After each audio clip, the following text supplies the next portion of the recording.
Hello, everyone. Alicia here. I'm just entering in the chat for you to put some questions in if you have any. If you're new here, my name's Alicia. This is WILDR Fitness. We have online fitness programs that help people get ready for skiing and hiking and trail running. And my whole goal is to empower 100,000 adventures outside. I'm doing that one person at a time through my programs and through here as well. So I'm just entering in the chat a little intro saying I'm about to go live. If you have questions, enter them here. But this week, okay, so this is the second live I've ever done. And I'm going to do them for the next 8 weeks, every Friday at noon. I had some technical difficulties today, which is why it's 12:36 Mountain Time. And this week, we are going to be talking all about muscle soreness because I have clients who just started their 8-week pre-ski fitness programs. And we start the program with a movement assessment and an intro questionnaire. And then we have a coaching call. And man, did I talk about muscle soreness a lot this week. So if you have any questions specific to muscle soreness, enter them here. Enter them in the chat. I cannot talk and type at the same time. So I think you have to be a subscriber to enter, to chat with me. I'm just figuring out all these details. So if you have a question, pop it in there. But we are going to be talking about muscle soreness because there's a lot of misconceptions. And I find if you know the truth about muscle soreness, it helps you get more out of your workouts. So let's actually dive right into that now. So I had questions that came into two categories when it came to muscle soreness. The first was, am I too sore? What do I do to not be sore? And then the second category was, I think I'm not sore enough. Does that mean I'm not making progress? So we have both sides of the spectrum, especially since this is week 2 of the program, of the fitness program. We had people getting used to the workouts, and we're going to talk about that more in a second. But I first wanted to start off by just going over what muscle soreness is, because I hear people talk about it as, it's muscle damage, or, it's lactic acid. I've heard that a lot. And the truth is a little more nuanced, unfortunately, than that. And so I love to clear it up with people because it helps us understand what we can do to reduce muscle soreness in the future. And it kind of busts this myth that if you don't have soreness, you're not making progress, which I hear from people all the time. So let's dig in. What is muscle soreness? Well, delayed onset muscle soreness is actually an official condition in the strength and conditioning world. And it specifically refers to that type of soreness where you finish your workout and you're not sore immediately, but maybe it's 12 hours, maybe it's a day later, you're crazy sore or you're very sore. Your walk changes a little, it's harder to sit down, that kind of thing. So that's officially called delayed onset muscle soreness, or DOMS. And despite the myths that I hear from people, there's actually 6 possible mechanisms for the soreness. And here's the big thing.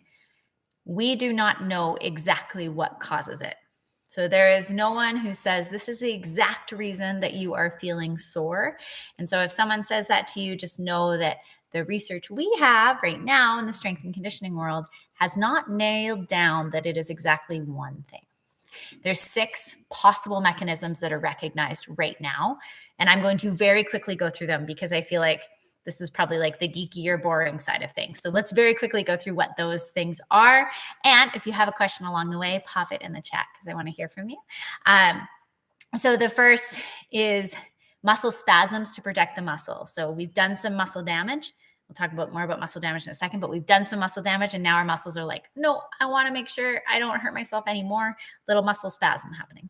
The second is lactate might cause an acidic state inside the muscle that leads to soreness. Maybe. And also it's not lactic acid, it's an acidic state due to the presence of lactate. Anyways, getting too geeky. And the next thing might actually be muscle damage. And so remember, anytime you work out, you're actually doing a little bit of damage to your muscles.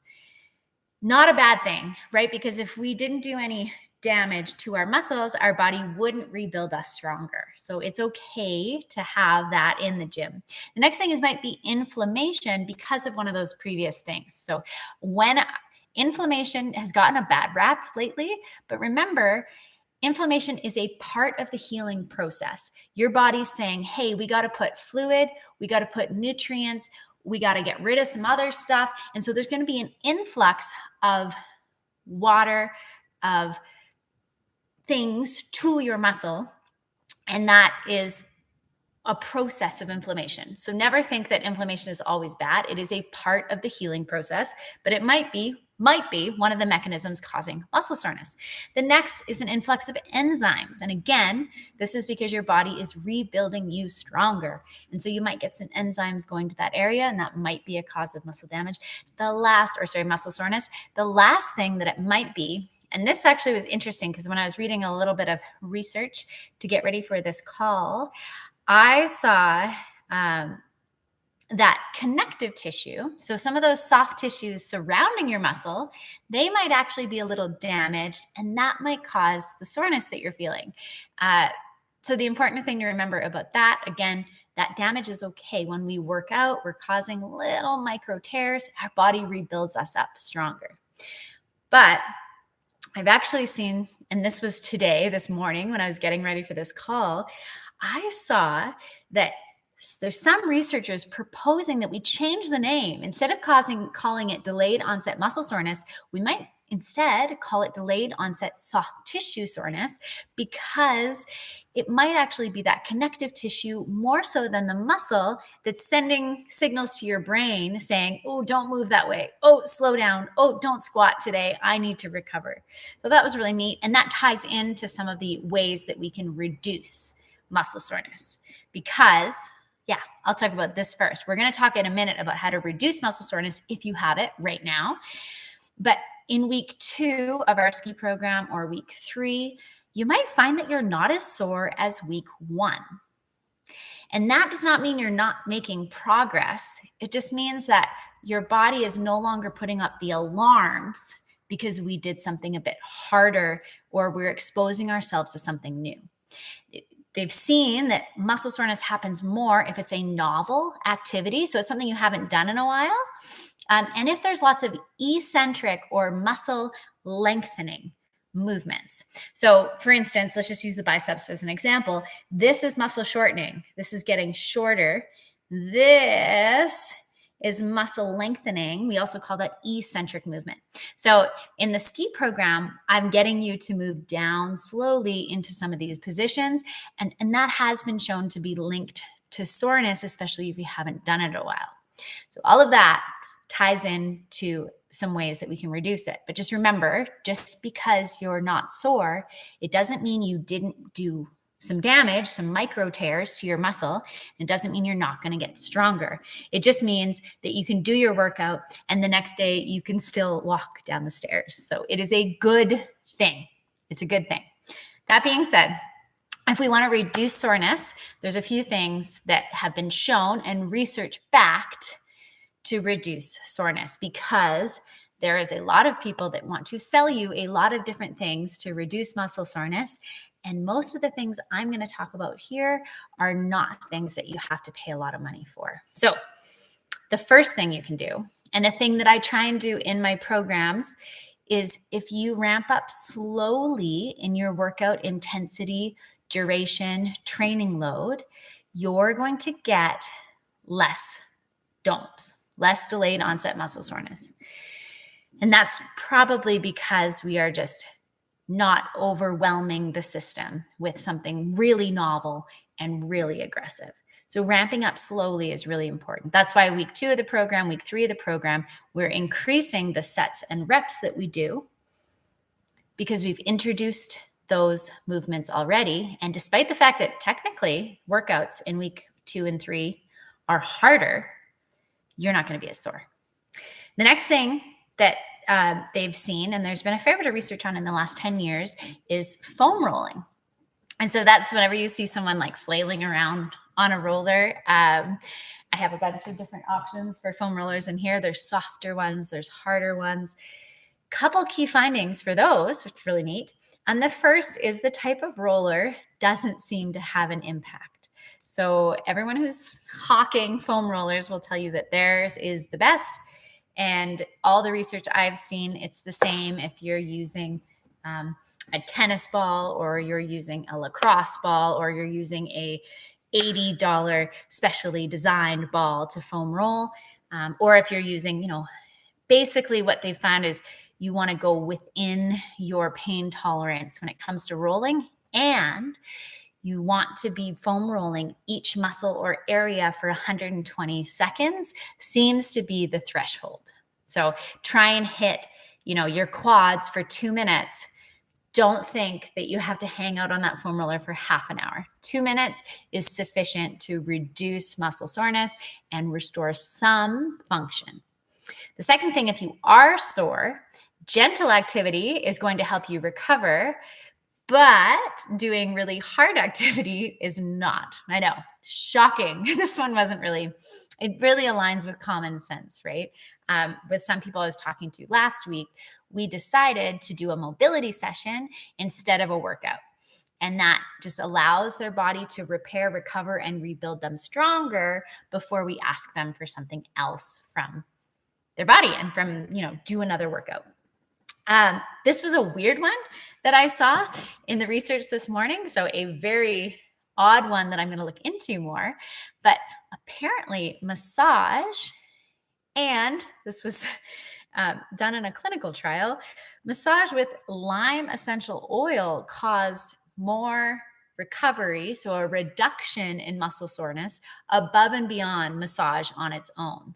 So that's one that I want to look into more, because, I'm always wondering about mechanism, like why would that work?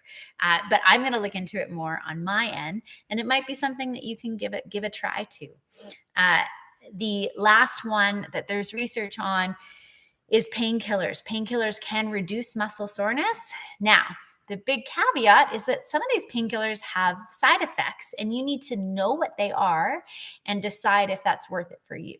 I do not use painkillers myself when it comes to muscle soreness from working out, because I want to know where I'm at, and I don't want to push through because I dampened my body's pain receptors. Now, everybody's different. For you, you might have a different threshold. You might approach it a different way. But I always like to tell clients you need to be fully informed about what the side effects are of whatever modality you're using. Particularly with painkillers, you're reducing your perception of pain. But remember, DOMS comes with both a reduction in function, so I'm not as strong as I was because I'm recovering, and an increase in pain. Painkillers reduce that pain reception, but you still have that weaker muscle before your body rebuilds it stronger. So remember that.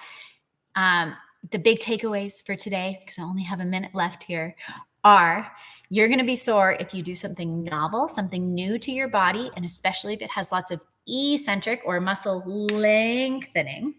Second takeaway is because you're not sore doesn't mean you didn't make progress. So if you're sore, that means you did muscle damage. If you're not sore, you might have still done muscle damage. So don't write off a workout because you're not sore the next day. And then remember, there's lots of mechanisms for muscle soreness, but the kind of on the floor treatments include gentle activity, doing your mobility, foam rolling, and then 2 things to prevent it proactively. The first, do a gentle ramp up of your activity. So the first workout we do shouldn't be the hardest workout we've ever done. We can go gentle into our workouts. And the other thing is hydration has been shown to reduce post-activity muscle soreness. So if you go in adequately hydrated, you're going to have a much better time. All right. I am at my limit for today. I'm going to be going live for the next 8 weeks, every Friday at noon. I'm kind of excited to try this out because I've been making videos for quite a while, and I do them where I set up and I film, and then I film B-roll in the gym here, and I edit it all. It takes a long time. It takes a lot of work and effort. And this is a fun, different way to do things. I'm probably going to be a little weirder, a little geekier than I am on the highly polished videos. But I'm excited to maybe over the next 8 weeks have some actual dialogue with my subscribers, get to know you guys a little better, and learn what you want to see when it comes to WILDR. So I'm going to be monitoring the chat for this video for the weekend, and I would love if you popped in the chat what you want to see in the future in the next 8 weeks, because I'm going to be doing kind of like one topic or one question per week. And then the other thing I'd love to see is if you have any anecdotal ways to reduce muscle soreness, whether it's like an old trick that you learned or something you tried and were surprised that it helped, pop it in the chat and let's learn from each other. All right. Thanks so much for joining me today. And I hope to see you next week on Friday at noon Mountain Time.